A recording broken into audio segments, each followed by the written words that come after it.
ਬੰਦੀ ਸਿੰਘਾਂ ਦੀ ਰਿਹਾਈ ਲਈ ਕੌਮੀ ਇਨਸਾਫ ਮੋਰਚਾ ਹੋਇਆ ਸਖਤ। 9 ਜੂਨ ਨੂੰ ਲਾਡੋਵਾਲ ਟੋਲ ਪਲਾਜ਼ਾ 2 ਘੰਟੇ ਲਈ ਬੰਦ ਕਰਨ ਦਾ ਐਲਾਨ।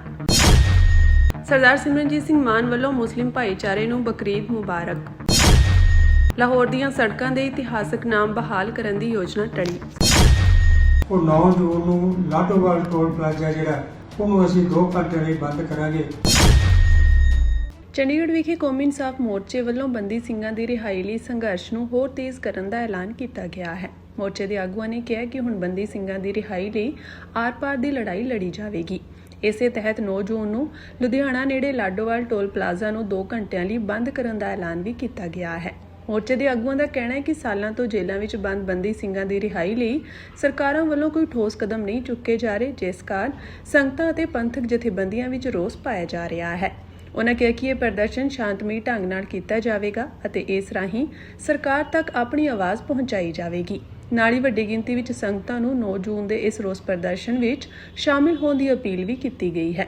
ਹੁਣ ਦੇਖਣਾ ਹੋਵੇਗਾ ਕਿ ਕੌਮੀ ਇਨਸਾਫ ਮੋਰਚੇ ਦੇ ਇਸ ਵੱਡੇ ਐਲਾਨ ਤੋਂ ਬਾਅਦ ਪ੍ਰਸ਼ਾਸਨ ਅਤੇ ਸਰਕਾਰ ਵੱਲੋਂ ਕੀ ਪ੍ਰਤੀਕਿਰਿਆ ਸਾਹਮਣੇ ਆਉਂਦੀ ਹੈ। ਮੋਰਚੇ ਦੀ ਇੱਕ ਸਰਬਸੰਮਤ ਰਾਏ ਹੈ ਕਿ ਨਾ ਪੰਜਾਬ ਸਰਕਾਰ ਨਾ ਦਿੱਲੀ ਸਰਕਾਰ ਕੋਈ ਵੀ ਪੰਜਾਬ ਨੂੰ ਤੇ ਸਿੱਖਾਂ ਨੂੰ ਵਿਸ਼ੇਸ਼ ਕਰਕੇ ਇਨਸਾਫ ਦੇਣ ਲਈ ਤਿਆਰ ਨਹੀਂ। ਸਾਰਿਆਂ ਨੇ ਅੱਜ ਸਰਬਸੰਮਤੀ ਨਾਲ ਫੈਸਲਾ ਕੀਤਾ ਹੈ ਕਿ ਅਸੀਂ ਇੱਕ ਆਰ-ਪਾਰ ਦੀ ਲੜਾਈ ਲੜਾਂਗੇ। ਉਹ ਸੰਕੇਤਕ ਫੈਸਲੇ ਹੈ, ਉਹ ਇੱਕ ਲਹਿਰ ਨੂੰ ਲੋਕਾਂ 'ਚ ਲਿਜਾਣ ਲਈ ਉਹ ਫੈਸਲੇ ਆ। ਸਭ ਤੋਂ ਪਹਿਲਾ ਫੈਸਲਾ ਜਿਹੜਾ ਸਾਡਾ ਜਨਤਕ ਤੌਰ ਤੇ ਅਸੀਂ ਉਹ 9 ਜੂਨ ਨੂੰ ਲਾਡੋਵਾਲ ਟੋਲ ਪਲਾਜ਼ਾ ਜਿਹੜਾ ਉਹਨੂੰ ਅਸੀਂ 2 ਘੰਟੇ ਲਈ ਬੰਦ ਕਰਾਂਗੇ। ਇੱਕ ਮੈਂ ਪਹਿਲਾਂ ਸਪਸ਼ਟ ਕਰਾਂ ਕਿ ਕਿਸੇ ਵੀ ਟੋਲ ਪਲਾਜ਼ੇ ਨੂੰ ਬੰਦ ਵੇਲੇ ਟੈਕਸ ਨਹੀਂ ਰੋਕਿਆ ਜਾਏਗਾ, ਇਕੱਲੀਆਂ ਪਰਚੀਆਂ ਮੁਅੱਤਲ ਕੀਤਾ ਜਾਏਗਾ। 17 ਜੂਨ ਨਾ 16 ਜੂਨ ਨੂੰ ਇੱਕ ਹਫ਼ਤੇ ਬਾਅਦ ਰੇਲਵੇ 2 ਘੰਟੇ ਲਈ ਬੰਦ ਕੀਤੀ ਜਾਵੇਗੀ। ਉਹ ਕਿੱਥੇ ਕੀਤੀ ਜਾਵੇਗੀ, ਟਾਈਮ ਸਾਡਾ ਸਾਰਿਆਂ ਦੇ 12 ਤੋਂ 2 ਹੈ। ਉਹ ਅਸੀਂ ਜਗ੍ਹਾ ਬਾਅਦ 'ਚ ਤੈਅ ਕਰਕੇ ਮੋਰਚਾ ਦੱਸ ਦੇਗਾ। ਜਿਹੜੀ ਭਾਰਤੀ ਜਨਤਾ ਪਾਰਟੀ ਦੇ ਪੰਜਾਬ ਦੀ ਸਰਕਾਰ ਹੈ, ਇਹ ਮੁੱਖ ਤੌਰ ਤੇ ਜੋ ਪੰਜਾਬ ਦੇ ਵਿੱਚ ਹਾਲਾਤ ਹਨ, ਅਸੀਂ ਇਹ ਨਹੀਂ ਕਹਿੰਦੇ ਜ਼ਿੰਮੇਵਾਰ, ਅਸੀਂ ਕਹਿੰਦੇ ਇਹ ਦੋਸ਼ੀ ਹੈ ਇਹ ਹਾਲਾਤ ਪੈਦਾ ਕਰਨ ਲਈ। ਉਹਦੇ ਲਈ ਪੰਜਾਬ ਦੀ ਭਾਰਤੀ ਜਨਤਾ ਪਾਰਟੀ ਦੇ ਪ੍ਰਧਾਨ ਸੁਨੀਲ ਜਾਖੜ ਜੀ, ਕਾਰਜਕਾਰੀ ਪ੍ਰਧਾਨ ਅਸ਼ਵਨੀ ਕੁਮਾਰ ਜੀ, ਇਸੇ ਤਰ੍ਹਾਂ ਕੈਪਟਨ ਅਮਰਿੰਦਰ ਸਿੰਘ ਜੀ ਨੇ ਪੰਜਾਬ ਦੇ ਪੰਥ ਦੇ ਨਾਂ ਤੇ ਵੀ ਸਦਾ ਭੋਗੀ, ਕਾਂਗਰਸ ਦੇ ਨਾਂ ਤੇ ਵੀ ਉਹਨਾਂ ਦੀ ਪੁੱਟੀ ਅੱਗੇ ਤੇ ਜੋ ਇੱਥੇ ਮੋਰਚਾ ਆਪਣੇ ਦਿੱਲੀ ਦੇ ਵਿੱਚ ਚੰਡੀਗੜ੍ਹ ਦੇ ਵਿੱਚ ਭਾਜਪਾ ਦਾ ਦਫ਼ਤਰ ਆ ਬਿੱਟੂ, ਉਹਦਾ ਵੀ ਕਰਾਓ ਤੇ ਬਿੱਟੂ ਦਾ ਪੰਜਾਂ ਦੇ ਅੱਗੇ ਅਸੀਂ ਰੋਸ ਧਰਨੇ ਦੇਵਾਂਗੇ। ਇਹਦੇ ਨਾਲ ਹੀ ਪੰਜਾਬ ਦੇ ਮੁੱਖ ਮੰਤਰੀ ਦੀ ਜਿਹੜੀ ਸੰਗਰੂਰ ਦੀ ਰਿਹਾਇਸ਼ ਹੈ ਉਹਦੇ ਅੱਗੇ ਵੀ ਅਸੀਂ ਧਰਨੇ ਦਿੱਤੇ ਜਾਣਗੇ।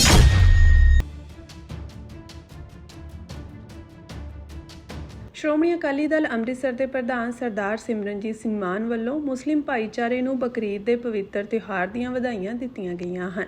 ਸਰਦਾਰ ਸਿਮਰਨਜੀਤ ਸਿੰਘ ਮਾਨ ਨੇ ਕਿਹਾ ਕਿ ਬਕਰੀਦ ਦਾ ਮਹਾਨ ਤਿਉਹਾਰ ਮਨੁੱਖਤਾ ਨੂੰ ਕੁਰਬਾਨੀ, ਤਿਆਗ ਅਤੇ ਪਰਮਾਤਮਾ ਦੇ ਭਾਣੇ ਵਿੱਚ ਰਹਿਣ ਦਾ ਸੰਦੇਸ਼ ਦਿੰਦਾ ਹੈ। ਉਨ੍ਹਾਂ ਕਿਹਾ ਕਿ ਇਹ ਤਿਉਹਾਰ ਸਿਰਫ ਮੁਸਲਿਮ ਕੌਮ ਲਈ ਹੀ ਨਹੀਂ, ਸਗੋਂ ਪੂਰੀ ਮਨੁੱਖਤਾ ਲਈ ਆਪਸੀ ਪਿਆਰ, ਭਾਈਚਾਰੇ ਅਤੇ ਮਿਲਵਰਤਨ ਦਾ ਪ੍ਰਤੀਕ ਹੈ। ਉਨ੍ਹਾਂ ਆਪਣੇ ਸੰਦੇਸ਼ ਵਿੱਚ ਕਿਹਾ ਕਿ ਅੱਜ ਦੇ ਸਮੇਂ ਵਿੱਚ ਜਦੋਂ ਸੰਸਾਰ ਭਰ ਵਿੱਚ ਅਸ਼ਾਂਤੀ ਅਤੇ ਤਣਾਅ ਦਾ ਮਾਹੌਲ ਬਣਿਆ ਹੋਇਆ ਹੈ, ਤਾਂ ਸਾਰੀਆਂ ਕੌਮਾਂ ਅਤੇ ਧਰਮਾਂ ਨੂੰ ਇਕੱਠੇ ਹੋ ਕੇ ਪਿਆਰ ਅਤੇ ਸ਼ਾਂਤੀ ਦਾ ਰਾਹ ਅਪਣਾਉਣਾ ਚਾਹੀਦਾ ਹੈ। ਸਰਦਾਰ ਸਿਮਰਨਜੀਤ ਸਿੰਘ ਮਾਨ ਨੇ ਕਿਹਾ ਕਿ ਹਰ ਇਨਸਾਨ ਨੂੰ ਜਾਤ-ਪਾਤ, ਊਚ-ਨੀਚ ਅਤੇ ਅਮੀਰ-ਗਰੀਬ ਦੇ ਭੇਦਭਾਵ ਤੋਂ ਉੱਪਰ ਉੱਠ ਕੇ ਇੱਕ ਦੂਜੇ ਦੀ ਖੁਸ਼ੀ ਲਈ ਤਿਆਗ ਅਤੇ ਕੁਰਬਾਨੀ ਦੇਣ ਦੀ ਸੋਚ ਅਪਣਾਉਣੀ ਚਾਹੀਦੀ ਹੈ। ਉਨ੍ਹਾਂ ਇਹ ਵੀ ਕਿਹਾ ਕਿ ਕਿਸੇ ਵੀ ਧਰਮ ਵਿੱਚ ਜ਼ਬਰ ਜਾਂ ਤਸ਼ੱਦਦ ਦੀ ਇਜਾਜ਼ਤ ਨਹੀਂ ਹੈ ਅਤੇ ਸਮਾਜ ਵਿੱਚ ਪਿਆਰ, ਇਨਸਾਨੀਅਤ ਅਤੇ ਆਪਸੀ ਸਤਿਕਾਰ ਨੂੰ ਮਜ਼ਬੂਤ ਕਰਨਾ ਸਮੇਂ ਦੀ ਸਭ ਤੋਂ ਵੱਡੀ ਲੋੜ ਹੈ। ਅਖੀਰ ਵਿੱਚ ਉਨ੍ਹਾਂ ਸਮੁੱਚੀ ਮੁਸਲਿਮ ਕੌਮ ਅਤੇ ਮਨੁੱਖਤਾ ਲਈ ਅਮਨ, ਖੁਸ਼ਹਾਲੀ ਅਤੇ ਭਾਈਚਾਰੇ ਦੀ ਅਰਦਾਸ ਵੀ ਕੀਤੀ। ਸਾਡੀ ਪਾਰਟੀ ਦੇ ਵਿੱਚ ਕੋਈ ਜਾਤ-ਪਾਤ ਦਾ ਮਜ਼ਹਬ ਦਾ ਰੌਲਾ ਨਹੀਂ ਹੈ। ਅਸੀਂ ਖਾਲਿਸਤਾਨ ਤਾਂ ਚਾਹੁੰਦੇ ਹਾਂ ਕਿਉਂ ਕਰਕੇ ਸਾਡੀ ਕੌਮੀਅਤ ਦੀ ਆਵਾਜ਼ ਹਮੇਸ਼ਾ ਰਹੀ ਹੈ ਕਿ ਇਨ ਗਰੀਬ ਸਿੱਖੋਂ ਕੋ ਦੋ ਬਾਦਸ਼ਾਹੀ। ਤੇ ਪਹਿਲੀ ਪਾਤਸ਼ਾਹੀ ਨੇ ਸਾਨੂੰ ਇੱਕ ਧਰਮ ਦਿੱਤਾ ਹੈ ਤੇ ਕੋਈ ਵੀ ਪੈਗੰਬਰ ਨੇ ਕੌਮੀਅਤ ਨਹੀਂ ਦਿੱਤੀ, ਪਰ ਗੁਰੂ ਨਾਨਕ ਸਾਹਿਬ ਨੇ ਵਿੱਚ ਹੀ ਸਾਨੂੰ ਕੌਮੀਅਤ ਦਿੱਤੀ ਹੈ।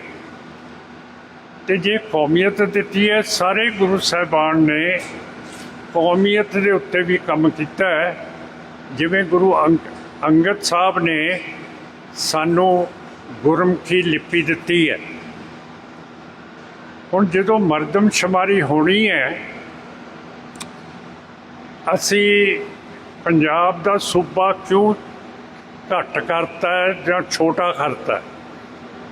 ਕਿਉਂ ਕਰਕੇ ਸਾਡੇ ਜਿਹੜੇ ਹਿੰਦੂ ਵੀਰ ਹੈ, ਜਦੋਂ ਮਰਦਮਸ਼ੁਮਾਰੀ ਹੁੰਦੀ ਹੈ ਉਹ ਆਪਣੀ ਜ਼ਬਾਨ ਹਿੰਦੀ ਲਿਖਾਉਂਦੇ ਹੈ, ਅਤੇ ਜਿਹੜੇ ਮੁਸਲਮਾਨ ਹੈ ਉਹ ਪੰਜਾਬੀ ਮੁਸਲਮਾਨ ਆਪਣੀ ਬੋਲੀ ਉਰਦੂ ਲਿਖਾਉਂਦੇ ਹੈ।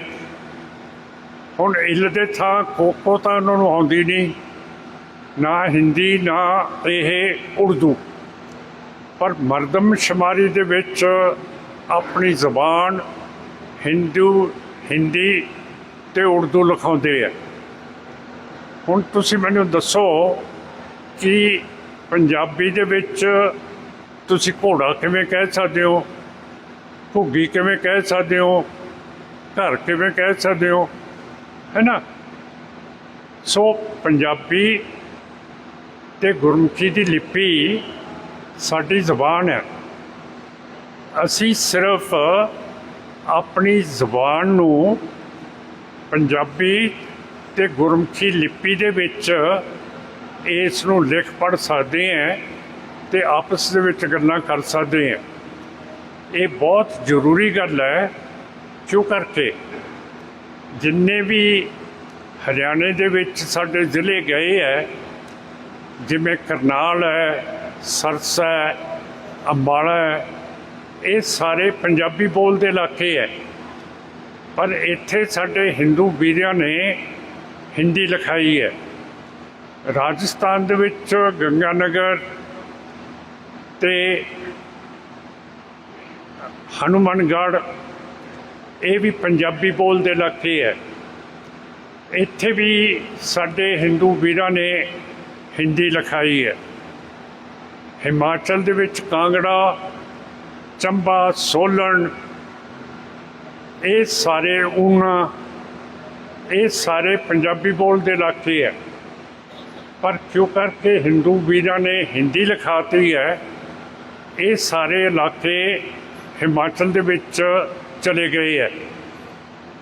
ਸੋ ਪੰਜਾਬੀ ਦੇ ਵਿੱਚ ਗੱਲ ਕਰਨੀ ਜਾਂ ਪੰਜਾਬੀ ਦੀ ਲਿਪੀ ਹੋਣੀ ਸਾਡੇ ਲਈ ਬਹੁਤ ਜ਼ਰੂਰੀ ਹੈ, ਅਤੇ ਹਿੰਦੂ ਵੀਰਾਂ ਨੂੰ ਵੀ ਮੈਂ ਗੁਜ਼ਾਰਿਸ਼ ਕਰਦਾ ਕਿ ਉਹ ਆਪਣੀ ਬੋਲੀ ਜੇ ਪੰਜਾਬੀ ਲਿਖਾਉਣਗੇ ਤਾਂ ਉਹਦਾ ਫਾਇਦਾ ਬਹੁਤ ਹੈ। 1984 ਦੇ ਵਿੱਚ ਹਿੰਦੂਆਂ ਦੇ ਉੱਤੇ ਵੀ ਜ਼ਬਰ ਹੋਇਆ, ਸਿੱਖਾਂ ਦੇ ਉੱਤੇ ਵੀ ਜ਼ਬਰ ਹੋਇਆ। ਕਈ ਵੱਡੇ ਤਕੜੇ ਜਿਹੜੇ ਅਮੀਰ ਹਿੰਦੂ ਸੀਗੇ ਉਹ ਪੰਜਾਬ ਨੂੰ ਛੱਡ ਗਏ ਅਤੇ ਕਿੱਥੇ ਗਏ? ਹਰਿਆਣੇ ਦੇ ਰੋਹਤਕ ਦੇ ਜ਼ਿਲ੍ਹੇ ਦੇ ਵਿੱਚ ਚਲੇ ਗਏ, ਹੋਰ ਚਲੇ ਗਏ।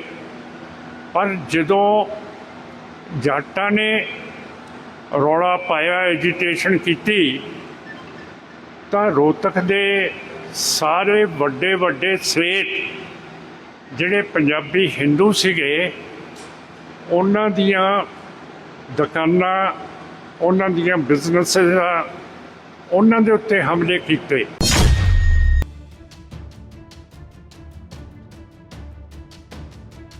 ਲਹਿੰਦੇ ਪੰਜਾਬ ਦੀ ਸਰਕਾਰ ਨੇ ਲਾਹੌਰ ਦੀਆਂ ਕਈ ਸੜਕਾਂ ਅਤੇ ਗਲੀਆਂ ਦੇ ਇਤਿਹਾਸਕ ਨਾਮ ਬਹਾਲ ਕਰਨ ਦੀ ਯੋਜਨਾ ਟਾਲ ਦਿੱਤੀ ਹੈ। ਵੰਡ ਤੋਂ ਪਹਿਲਾਂ ਦੇ ਲਾਹੌਰ ਅਤੇ ਉਸ ਦੇ ਆਲੇ-ਦੁਆਲੇ ਦੇ ਇਲਾਕੇ ਦੀਆਂ ਸੜਕਾਂ ਅਤੇ ਗਲੀਆਂ ਦੇ ਪੁਰਾਤਨ ਨਾਮ ਬਹਾਲ ਕਰਨ ਦੀ ਯੋਜਨਾ ਸੀ। ਪੰਜਾਬ ਸਰਕਾਰ ਨੇ ਯੂ-ਟਰਨ ਲੈਂਦਿਆਂ ਕਿਹਾ ਕਿ ਉਹ ਲਾਹੌਰ ਦੀਆਂ ਸੜਕਾਂ ਅਤੇ ਗਲੀਆਂ ਦੇ ਮੂਲ ਨਾਮ ਬਹਾਲ ਕਰਨ ਬਾਰੇ ਹਾਲੇ ਵਿਚਾਰ ਕਰ ਰਹੀ ਹੈ। ਸੂਤਰਾਂ ਮੁਤਾਬਕ ਵਲੋਗਰਾ ਸਮੇਤ ਕੁਝ ਲੋਕਾਂ ਨੇ ਲਾਹੌਰ ਦੀਆਂ ਸੜਕਾਂ ਅਤੇ ਗਲੀਆਂ ਦੇ ਵੰਡ ਤੋਂ ਪਹਿਲਾਂ ਦੇ ਹਿੰਦੂ ਅਤੇ ਸਿੱਖਾਂ ਨਾਲ ਸੰਬੰਧਿਤ ਨਾਮ ਬਹਾਲ ਕਰਨ ਦੇ ਫੈਸਲੇ ਦੀ ਤਿੱਖੀ ਆਲੋਚਨਾ ਕੀਤੀ ਹੈ। ਲਾਹੌਰ ਦੇ deputy commissioner captain R Muhammad Ali Ijaz ਨੇ ਦੱਸਿਆ ਕਿ ਮੂਲ ਨਾਮ ਬਹਾਲ ਕਰਨ ਬਾਰੇ ਹਾਲੇ ਕੋਈ ਫੈਸਲਾ ਨਹੀਂ ਲਿਆ ਗਿਆ ਹੈ। ਜਦੋਂ ਉਹਨਾਂ ਨੂੰ ਪੁੱਛਿਆ ਗਿਆ ਕਿ ਵਜ਼ੀਰ ਆਲਾ ਮੁੱਖ ਮੰਤਰੀ ਮਰੀਮ ਨਵਾਜ਼ ਅਤੇ ਸਾਬਕਾ ਪ੍ਰਧਾਨ ਮੰਤਰੀ ਨਵਾਜ਼ ਸ਼ਰੀਫ ਨੇ ਸੜਕਾਂ ਤੇ ਗਲੀਆਂ ਦੇ ਮੂਲ ਨਾਮ ਬਹਾਲ ਕਰਨ ਦੀ ਪ੍ਰਵਾਨਗੀ ਦਿੱਤੀ ਸੀ, ਤਾਂ ਇਜਾਜ਼ ਨੇ ਕਿਹਾ ਕਿ ਹਾਲੇ ਮਾਮਲੇ ਤੇ ਵਿਚਾਰ ਵਟਾਂਦਰਾ ਕੀਤਾ ਜਾ ਰਿਹਾ ਹੈ। ਸੂਤਰਾਂ ਨੇ ਕਿਹਾ ਕਿ ਮਰੀਮ ਦੇ ਫੈਸਲੇ ਨੂੰ ਆਲੋਚਕਾਂ ਨੇ ਧਾਰਮਿਕ ਰੰਗ ਦੇ ਦਿੱਤਾ ਹੈ, ਜਿਸ ਕਾਰਨ ਮਰੀਮ ਨਵਾਜ਼ ਪ੍ਰਸ਼ਾਸਨ ਦਬਾਅ ਹੇਠ ਆ ਗਿਆ ਹੈ ਅਤੇ ਉਸਨੇ ਲਾਪਾ ਤੋਂ ਬਚਣ ਲਈ ਇਹ ਫੈਸਲਾ ਟਾਲ ਦਿੱਤਾ ਹੈ। ਆਲੋਚਕਾਂ ਦੇ ਬਿਆਨਾਂ ਮਗਰੋਂ Lahore heritage areas revival forum ਦੇ ਵਿਦਵਾਨਾਂ, ਇਤਿਹਾਸਕਾਰਾਂ, ਸ਼ਹਿਰੀ ਯੋਜਨਾਕਾਰਾਂ ਤੇ ਹੋਰਾਂ ਦਾ ਇਕੱਠ ਕਰਕੇ ਉਹਨਾਂ ਦੇ ਸੁਝਾਅ ਮੰਗੇ ਗਏ ਹਨ।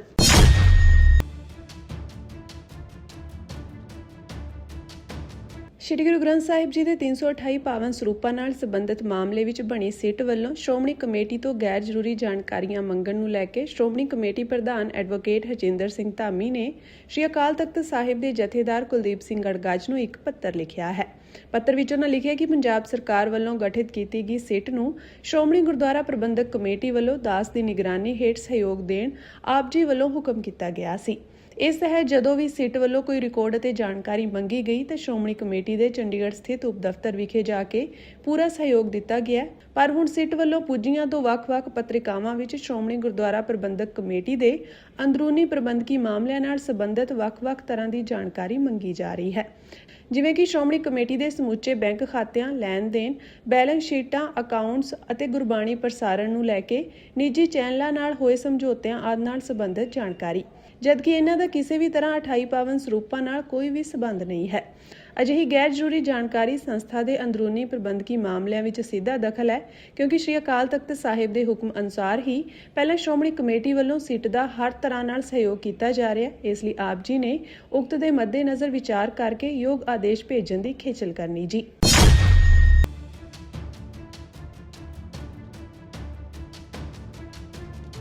ਜਾਗਤ ਜੋ ਸ਼੍ਰੀ ਗੁਰੂ ਗ੍ਰੰਥ ਸਾਹਿਬ ਸਤਿਕਾਰ ਸੋਧ ਐਕਟ 2026 ਵਿਚਲੀਆਂ ਇਤਰਾਜ਼ਯੋਗ ਮਦਾਂ ਹਟਾਉਣ ਲਈ ਸ਼੍ਰੀ ਅਕਾਲ ਤਖਤ ਸਾਹਿਬ ਦੇ ਕਾਰਜਕਾਰੀ ਜਥੇਦਾਰ ਗਿਆਨੀ ਕੁਲਦੀਪ ਸਿੰਘ ਗੜਗੱਜ ਵੱਲੋਂ ਪੰਜਾਬ ਸਰਕਾਰ ਨੂੰ 15 ਦਿਨਾਂ ਦਾ ਦਿੱਤਾ ਗਿਆ ਅਲਟੀਮੇਟਮ ਦਾ ਸਮਾਂ ਅੱਜ ਖਤਮ ਹੋ ਗਿਆ ਹੈ। ਪਰ ਇਸ ਦੌਰਾਨ ਸਰਕਾਰ ਵੱਲੋਂ ਅਕਾਲ ਤਖਤ ਦੇ ਸਕੱਤਰੇਤ ਵਿਖੇ ਆਦੇਸ਼ ਦੀ ਪਾਲਣਾ ਸੰਬੰਧੀ ਕੋਈ ਵੀ ਹੁੰਗਾਰਾ ਨਹੀਂ ਆਇਆ ਹੈ। ਪੰਜਾਬ ਸਰਕਾਰ ਵੱਲੋਂ 13 ਅਪ੍ਰੈਲ ਨੂੰ ਬਣਾਏ ਇਸ ਸੋਧ ਐਕਟ ਵਿੱਚ ਕੁਝ ਮਦਾਂ ਨੂੰ ਲੈ ਕੇ ਅਕਾਲ ਤਖਤ ਦੇ ਕਾਰਜਕਾਰੀ ਜਥੇਦਾਰ ਵੱਲੋਂ ਸਖਤ ਇਤਰਾਜ਼ ਪ੍ਰਗਟ ਕੀਤਾ ਗਿਆ ਸੀ। ਇਸ ਸਬੰਧ ਵਿੱਚ ਪੰਜਾਬ ਵਿਧਾਨ ਸਭਾ ਦੇ ਸਪੀਕਰ ਕੁਲਤਾਰ ਸਿੰਘ ਸੰਧਵਾ ਨੂੰ 8 ਮਈ ਨੂੰ ਸ਼੍ਰੀ ਅਕਾਲ ਤਖਤ ਸਾਹਿਬ ਦੇ ਸਕੱਤਰੇਤ ਵਿਖੇ ਸੱਦਿਆ ਗਿਆ ਸੀ ਅਤੇ ਇਸ ਮਾਮਲੇ ਵਿੱਚ ਸਿੱਖ ਜਥੇਬੰਦੀਆਂ ਵੱਲੋਂ ਪ੍ਰਗਟਾਏ ਜਾ ਰਹੇ ਖਦਸ਼ਿਆਂ ਬਾਰੇ ਜਾਣੂ ਕਰਵਾਇਆ ਗਿਆ ਸੀ। ਜਥੇਦਾਰ ਨੇ ਪੰਜਾਬ ਸਰਕਾਰ ਨੂੰ ਇਸ ਮਾਮਲੇ ਵਿੱਚ 15 ਦਿਨਾਂ ਦਾ ਅਲਟੀਮੇਟਮ ਦਿੱਤਾ ਸੀ ਅਤੇ ਪੰਜਾਬ ਵਿਧਾਨ ਸਭਾ ਦਾ ਵਿਸ਼ੇਸ਼ ਇਜਲਾਸ ਸੱਦ ਕੇ ਇਹ ਇਤਰਾਜ਼ਯੋਗ ਮਦਾਂ ਹਟਾਉਣ ਜਾਂ ਸੋਧ ਕਰਨ ਵਾਸਤੇ ਆਖਿਆ ਸੀ। ਨਾਲ ਹੀ ਚੇਤਾਵਨੀ ਵੀ ਦਿੱਤੀ ਗਈ ਸੀ ਕਿ ਜੇਕਰ ਸਰਕਾਰ ਵੱਲੋਂ ਇਹ ਇਤਰਾਜ਼ਯੋਗ ਮਦਾਂ ਹਟਾਉਣ ਬਾਰੇ ਕੋਈ ਕਾਰਵਾਈ ਨਾ ਕੀਤੀ ਗਈ ਤਾਂ ਅਲਟੀਮੇਟਮ ਖਤਮ ਹੋਣ ਮਗਰੋਂ ਪੰਜ ਸਿੰਘ ਸਾਹਿਬਾਨ ਦੀ ਇਕੱਤਰਤਾ ਸੱਦ ਕੇ ਸਰਕਾਰ ਖਿਲਾਫ ਠੋਸ ਕਾਰਵਾਈ ਕੀਤੀ ਜਾਵੇਗੀ।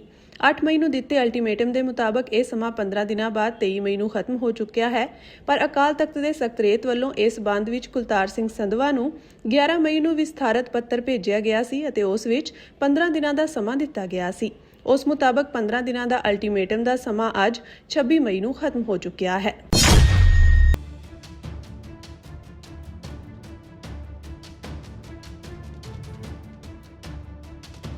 ਅਮਰੀਕੀ ਫੌਜ ਨੇ ਕਿਹਾ ਕਿ ਉਸ ਨੇ ਸਵੈ ਰੱਖਿਆ ਲਈ ਦੱਖਣੀ ਈਰਾਨ ਵਿੱਚ ਹਮਲੇ ਕੀਤੇ ਹਨ। ਇਹ ਹਮਲੇ ਮਿਜ਼ਾਈਲ ਦਾਗਣ ਵਾਲੀਆਂ ਥਾਵਾਂ ਅਤੇ ਬਾਰੂਦੀ ਸੁਰੰਗਾਂ ਫਿੱਟ ਕਰਨ ਵਾਲੀਆਂ ਕਿਸ਼ਤੀਆਂ ਦੇ ਟਿਕਾਣੇ ਤੇ ਕੀਤੇ ਗਏ। ਉਂਝ ਰਾਸ਼ਟਰਪਤੀ ਡੋਨਾਲਡ ਟਰੰਪ ਨੇ ਕਿਹਾ ਕਿ ਈਰਾਨ ਨਾਲ ਵਾਰਤਾ ਵਧੀਆ ਢੰਗ ਨਾਲ ਅੱਗੇ ਵਧ ਰਹੀ ਹੈ। ਅਮਰੀਕੀ ਫੌਜ ਦੀ ਕੇਂਦਰੀ ਕਮਾਂਡ ਦੇ ਤਰਜਮਾਨ ਕੈਪਟਨ ਟਿਮ ਹੌਕਿੰਸ ਨੇ ਬਿਆਨ ਵਿੱਚ ਕਿਹਾ ਕਿ ਈਰਾਨੀ ਫੌਜ ਦੇ ਹਮਲਿਆਂ ਤੋਂ ਆਪਣੇ ਜਵਾਨਾਂ ਨੂੰ ਬਚਾਉਣ ਲਈ ਇਹ ਹਮਲੇ ਕੀਤੇ ਗਏ ਹਨ, ਪਰ ਫੌਜ ਜੰਗਬੰਦੀ ਦੌਰਾਨ ਸੰਜਮ ਦੀ ਨੀਤੀ ਅਪਣਾ ਰਹੀ ਹੈ। ਈਰਾਨ ਦੇ ਰਿਵੋਲੂਸ਼ਨਰੀ ਗਾਰਡ ਦੇ ਸਾਬਕਾ ਮੁਖੀ ਮੋਹਿਸਨ ਰਜ਼ਈ ਦੀ ਕਰੀਬੀ ਸਮਝੀ ਜਾਂਦੀ ਖਬਰ ਵੈਬਸਾਈਟ ਤਬਨਾਕ ਨੇ ਦਾਅਵਾ ਕੀਤਾ ਕਿ ਅਮਰੀਕਾ ਵੱਲੋਂ ਕਿਸ਼ਤੀਆਂ ਨੂੰ ਨਿਸ਼ਾਨਾ ਬਣਾ ਕੇ ਕੀਤੇ ਗਏ ਹਮਲੇ ਵਿੱਚ 4 ਜਵਾਨ ਮਾਰੇ ਗਏ ਹਨ। ਈਰਾਨ ਦੇ ਸਰਕਾਰੀ ਟੀਵੀ ਨੇ ਵੱਖਰੇ ਤੌਰ ਤੇ ਬੰਦਰ ਅਬਾਸ ਦੇ ਆਲੇ-ਦੁਆਲੇ ਧਮਾਕੇ ਹੋਣ ਦਾ ਦਾਅਵਾ ਕੀਤਾ ਹੈ। ਇਹ ਇਲਾਕਾ ਹਰਮੁਜ਼ ਜਲ ਮਾਰਗ ਦੇ ਨੇੜੇ ਪੈਂਦਾ ਹੈ। ਇਸ ਤੋਂ ਪਹਿਲਾਂ ਟਰੰਪ ਨੇ ਕਿਹਾ ਸੀ ਕਿ ਈਰਾਨ ਨਾਲ ਜੰਗ ਖਤਮ ਕਰਨ ਦੇ ਕਿਸੇ ਵੀ ਸਮਝੌਤੇ ਤੋਂ ਪਹਿਲਾਂ ਸਾਊਦੀ ਅਰਬ ਅਤੇ ਪਾਕਿਸਤਾਨ ਸਮੇਤ ਹੋਰ ਖਾੜੀ ਮੁਲਕ ਅਬਰਾਹਮ ਸਮਝੌਤੇ ਵਿੱਚ ਸ਼ਾਮਿਲ ਹੋਣ, ਜਿਸ ਦਾ ਮਕਸਦ ਇਜ਼ਰਾਈਲ ਨਾਲ ਅਰਬ ਮੁਲਕਾਂ ਦੇ ਸਬੰਧ ਸੁਖਾਵੇਂ ਬਣਾਉਣਾ ਹੈ। ਇਸਲਾਮਾਬਾਦ ਆਧਾਰਿਤ ਵਿਸ਼ਲੇਸ਼ਕ ਸੈਯਦ ਮੁਹੰਮਦ ਅਲੀ ਨੇ ਕਿਹਾ ਕਿ ਟਰੰਪ ਦੀ ਨਵੀਂ ਪੇਸ਼ਕਸ਼ ਦੇ ਬਾਵਜੂਦ ਪਾਕਿਸਤਾਨ ਦਾ ਇਜ਼ਰਾਈਲ ਪ੍ਰਤੀ ਸਟੈਂਡ ਨਹੀਂ ਬਦਲੇਗਾ। ਉਧਰ ਪੂਰਬੀ ਲੈਬਨਾਨ ਦੀ ਬੇਕਾ ਘਾਟੀ ਦੇ ਪਿੰਡ ਮਸਗਾਰਾ ਤੇ ਇਜ਼ਰਾਈਲ ਵੱਲੋਂ ਕੀਤੇ ਗਏ ਹਵਾਈ ਹਮਲੇ ਵਿੱਚ 12 ਲੋਕ ਮਾਰੇ ਗਏ। ਇਜ਼ਰਾਈਲੀ ਅਧਿਕਾਰੀ ਨੇ ਕਿਹਾ ਕਿ ਲੈਬਨਾਨ ਵਿੱਚ ਹੋਰ ਫੌਜ ਸੱਦ ਲਈ ਗਈ ਹੈ। ਇਜ਼ਰਾਈਲ ਨੇ ਹਮਲਿਆਂ ਬਾਰੇ ਕੋਈ ਟਿੱਪਣੀ ਨਹੀਂ ਕੀਤੀ, ਪਰ ਇਹਨਾਂ ਜ਼ਰੂਰ ਆਖਿਆ ਕਿ ਉਹ ਪੂਰਬੀ ਲੈਬਨਾਨ ਵਿੱਚ ਹਿਜ਼ਬੁੱਲਾ ਦੇ ਟਿਕਾਣਿਆਂ ਨੂੰ ਨਿਸ਼ਾਨਾ ਬਣਾ ਰਹੇ ਹਨ। ਇਹ ਹਮਲੇ ਉਦੋਂ ਹੋਏ ਹਨ ਜਦੋਂ ਲੈਬਨਾਨੀ ਅਤੇ ਇਜ਼ਰਾਈਲੀ ਫੌਜੀ ਵਫਦ ਆਉਂਦੇ 3 ਦਿਨਾਂ ਵਿੱਚ ਵਾਸ਼ਿੰਗਟਨ ਵਿੱਚ ਸਿੱਧੀ ਵਾਰਤਾ ਲਈ ਮੁਲਾਕਾਤ ਕਰਨ ਵਾਲੇ ਹਨ। ਅਮਰੀਕਾ ਦੇ ਰਾਸ਼ਟਰਪਤੀ ਡੋਨਾਲਡ ਟਰੰਪ ਨੇ ਕਿਹਾ ਕਿ ਈਰਾਨ ਦਾ ਸੋਧਿਆ ਹੋਇਆ ਯੂਰੇਨੀਅਮ ਅਮਰੀਕਾ ਵਿੱਚ ਤਬਦੀਲ ਜਾਂ ਨਸ਼ਟ ਕੀਤਾ ਜਾ ਸਕਦਾ ਹੈ, ਪਰ ਉਹਨਾਂ ਦੀ ਤਰਜੀਹ ਇਸ ਨੂੰ ਕੌਮਾਂਤਰੀ ਪਰਮਾਣੂ ਊਰਜਾ ਏਜੰਸੀ ਦੀ ਨਿਗਰਾਨੀ ਹੇਠ ਕਿਸੇ ਹੋਰ ਪ੍ਰਵਾਨਿਤ ਸਥਾਨ ਤੇ ਨਸ਼ਟ ਕਰਨ ਦੀ ਹੈ। ਟਰੰਪ ਦੀ ਇਹ ਟਿੱਪਣੀ ਉਹਨਾਂ ਦੇ ਪਹਿਲੇ ਬਿਆਨਾਂ ਤੋਂ ਉਲਟ ਹੈ, ਜਿਨ੍ਹਾਂ ਵਿੱਚ ਉਹ ਕਹਿ ਰਹੇ ਸਨ ਕਿ ਕਿਸੇ ਵੀ ਸੰਭਾਵੀ ਸਮਝੌਤੇ ਦੀ ਮੁੱਖ ਸ਼ਰਤ ਇਹ ਹੋਵੇਗੀ ਕਿ ਈਰਾਨ ਆਪਣਾ ਸੋਧਿਆ ਹੋਇਆ ਯੂਰੇਨੀਅਮ ਅਮਰੀਕਾ ਨੂੰ ਸੌਂਪ ਦੇਵੇ। ਉਹਨਾਂ ਟਰੁਥ ਸੋਸ਼ਲ ਤੇ ਕਿਹਾ ਕਿ ਜੰਗ ਖਤਮ ਕਰਨ ਲਈ ਗੱਲਬਾਤ ਬਿਹਤਰ ਢੰਗ ਨਾਲ ਅੱਗੇ ਵਧ ਰਹੀ ਹੈ।